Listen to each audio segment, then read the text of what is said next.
Une danse et en prison, ça pourrait être le titre de cette incroyable histoire que l'on va vous raconter. Elle s'est passée en Iran. C'est l'histoire d'un homme de 70 ans. L'oncle Sadegh, c'est son prénom. Enfin, il est surnommé comme ça. Il se retrouve arrêté, emprisonné comme tous ceux qui le regardaient pour avoir exécuté une danse traditionnelle dans un marché de sa ville. L'acte est formellement interdit par le régime des mollahs, pas que pour les femmes, mais aussi pour les hommes. Un moment de fête capturé en vidéo, diffusé sur les réseaux sociaux. Cette histoire, elle aurait pu s'arrêter là, Sylvia Micon, mais c'est loin d'être le cas. Racontez-nous ce qui s'est passé. Oui, effectivement, cet homme, il s'appelle Sadebana Motejaded. Son crime, effectivement, avoir tout simplement dansé, chanté sur un marché fin novembre. Il est lui-même vendeur de poissons. Nous sommes dans une petite ville du nord de l'Iran. Son malheur d'avoir filmé et d'avoir posté cette vidéo, car il a ensuite été arrêté. Et d'ailleurs, tous ceux qui dansaient autour de lui, vous le disiez, Anne, effectivement, danser dans la rue est interdit en Iran. Et son déhanché, vous allez le voir, n'a pas vraiment plu aux mollahs.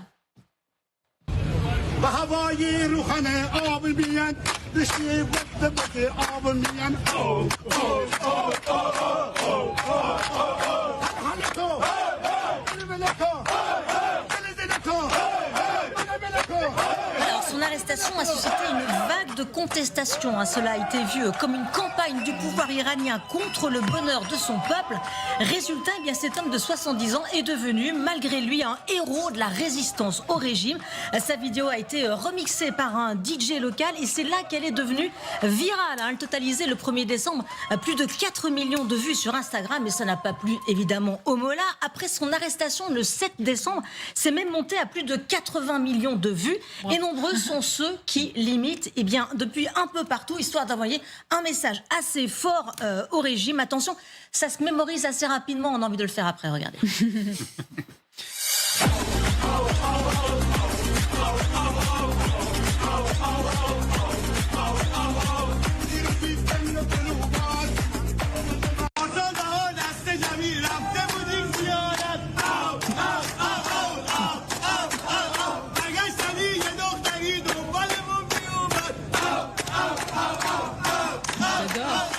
Alors, c'est le New York Times qui a raconté toute cette affaire cette semaine. Il faut savoir que c'est lui-même qui a publié sa vidéo sur Instagram. C'est une danse traditionnelle. Pour lui, effectivement, rien d'extraordinaire. L'homme, il est connu pour ça. Il animait des stades de foot locaux. Sa page Instagram, elle est pleine de ses performances. On le surnomme d'ailleurs Boogie. Ça veut dire mégaphone en persan. Ça veut tout dire. Sa page, elle a été bloquée un temps pour production de contenu criminel, mais c'était trop tard, effectivement, le mouvement était lancé.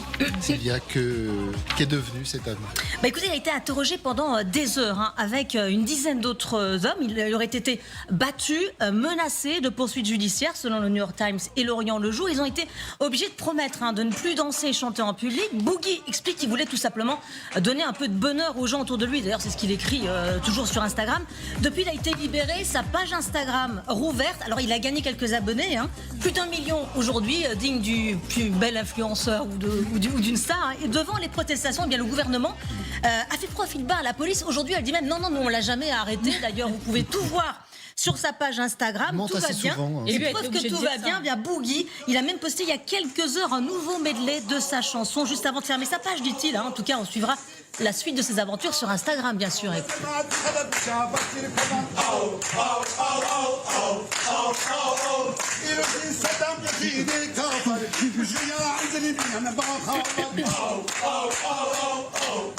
Allez, un peu de liberté, ça fait du bien d'écouter, de regarder surtout de ce qui se passe en Iran. On en parlait ce matin ensemble, Sylvia, la dernière fois que des gens ont été condamnés pour avoir chanté, pour avoir dansé. C'était un couple de jeunes mariés sur une des places à Téhéran, 10 ans de prison.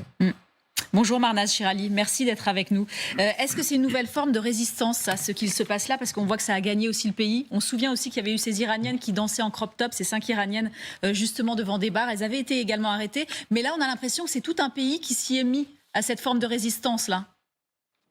En fait, les Iraniens sont tellement fatigués de la République islamique, de ce régime répressif, qu'ils sautent sur toutes les occasions pour manifester leur mécontentement, leur rejet envers des dirigeants de la République islamique, des dirigeants qui ont la répression dans leur DNA, dans leur ADN. Ils sont tellement contre cette société qu'ils sont toujours prêts à faire n'importe quoi pour la réprimer. N'importe quoi, comme vous dites, pourrait finir par faire trembler le régime des mollahs. Parce que malheureusement, à chaque fois, on y croit. Le résultat, c'est une répression terrible, des morts, des blessés, des incarcérés, des déportés. Mais ils sont toujours là. C'est fou de Dieu. Parce que les Iraniens sont à main nue. C'est une société qui n'est pas armée, c'est une société pacifiste, toujours prête à danser, mais ils n'ont pas la capacité, les Iraniens, de lutter contre un régime qui est armé jusqu'aux dents, qui possède deux forces d'armée, les Pasdaran et l'armée traditionnelle, qui possèdent toutes sortes de paramilitaires. Et à chaque fois que les Iraniens sortent dans la rue, ce sont ces paramilitaires qui viennent les tuer. Et contrairement aux agents du Hamas qui filment leurs exactions et leurs crimes, les agents iraniens, ils font tout en cachet. Ensuite, ils nient, ils donnent le change à la communauté internationale que ce n'est pas eux qui l'ont fait et qu'ils ne sont pas du tout responsables. L'année dernière, par exemple, on a vu, pour calmer la société iranienne, pour calmer les manifestations qui ont duré quand même pendant 6 mois, tout le pays a été embrasé. Mais comment ils l'ont calmé? Avec des crimes crapuleux, horribles, mais en cachet toujours, en niant, en arrêtant les jeunes dans les maisons secrètes et en commettant des actes de torture d'une manière cachée, alors que leurs enfants illégitimes dans la région, quand ils le font, quand ils font des crimes, ils se filment et ils le montrent à la planète entière. Alors, les dirigeants iraniens sont très malins, ils sont maîtres dans l'art de la manipulation des médias et de la communication. Ils font tout ce qu'ils ont envie de faire avec la société iranienne pour la réprimer, mais toujours en niant ce qu'ils ont fait. Cette fois-ci, ce qu'ils ont fait avec Sader Bouri, avec ce jeune homme de 70 ans, était devenu viral parce que ça a provoqué quand même la rage de la société. Une dernière question. Est-ce que les Iraniens, outre ces moments de bonheur, on le disait, ont encore espoir que les chances puissent un jour changer? Parce que la répression continue, on ne peut pas dire qu'il y ait une opposition et les soutiens à l'Iran sont toujours les mêmes, implacables. Soyons objectifs, les Iraniens tout seuls n'arrivent pas à renverser son régime. La société iranienne a besoin de l'aide de la communauté internationale. La société iranienne cherche à avoir la liberté, la démocratie, et je pense que cela relève de la responsabilité des pays démocratiques de soutenir la lutte des Iraniens pour la liberté et la démocratie.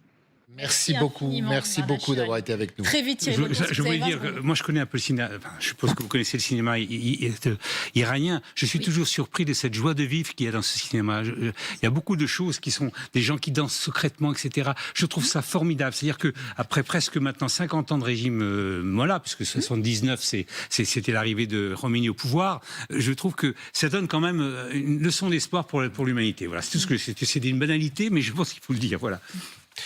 On va se quitter. Oui. Ça vous dirait de réécouter ce vent de liberté? Allons-y. Allez, c'est parti, c'est pour nous. Oui.